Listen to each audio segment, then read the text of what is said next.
Gu genden Gasteizko Foru Alduniko saloian hanbilduta protesta bezala. Hogeita hamar pertsona egongo ginen, Hortzi, Miguel Castel, Telesforo, jente pila. Eta orduan, hango lehendakaria, diputatu nagusia zen Ezkerra, Gasteizkoa. Eta hau zen Gasteizko familia aberaz bat, eta harreman zukaten Telesforo familiarekin. Eta etorri zen espresoski Telesforo agurtzera, ara. Eta joan ginen, pentsatzen joan ginen Hortzi, Telesforo eta Euro. Joan ginen despatxura, egon ginen beraekin, eta oso atsegin, eta eren gogoratu eren garai bateko harremanak eta bat, eta holan itzuli ginen zalara eta han ginen.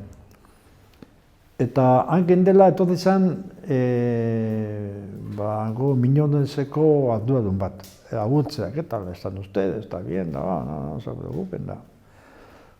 Jarretzu genuen, eta handi denpora batera, etortzen da tipo bat, Miñoia, militar jantzita, les doy a ustedes 2 minutos para que desalojen la sala.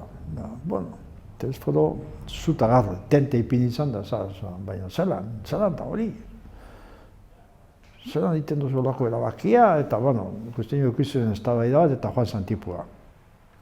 Eta, handik denpora txikira, etorri ziren polizia grisak moduan, eta atea behar ginen denok, korrika eta bat, eta batzuk detenituta joan ziren, ziren denpora asko detenituta egun. Baina, ondorioan, Telesforo eta besten batero eraman zuten, baina nik uste dut Telesforo bakarretakoa esan zela, espetxea eraman zuten Telesforo. Orduan, espetxea zen Nanclares, de la Oca, eta sartu zuten, espetxera. Eta han zegoen, eta joaten ginen bizitzatzera, Maria Josefa, nire emaztea eta Eurok bizitzatzen ginen Telesforo, eta hon ginen bi edo bizitzatzen, eta de repente, igande baten, deitzen didaten egin telefonoz, eta esaten zidan, ni nahitze amengo espetxeko zendagilea, eta Telesforo oso gizki dago, etorri zitezte. Eta joan ginen, estututa joan ginen Maria Josefa emaztea eta Eurok, eta efektibamente Telesforo eman zion bihotzeko gizo batero eta gizki zegoen, eta oso arlo eta jarraitu genuen. Eta horrela egon zen Telesforo denpora baten, ospitalean, joan zen hobetzen, eta ospitalean egon zen bitxartean, ipatuko ditut bi anedota, historia pizkat egiteko. Telesforo zaintze zuten, kanpoan hauten ziren bi guardia zibil da barruan beste bi. Behen gela barruan. Eta Telesforok esan zunik ez dute nahi unek barruan egotea.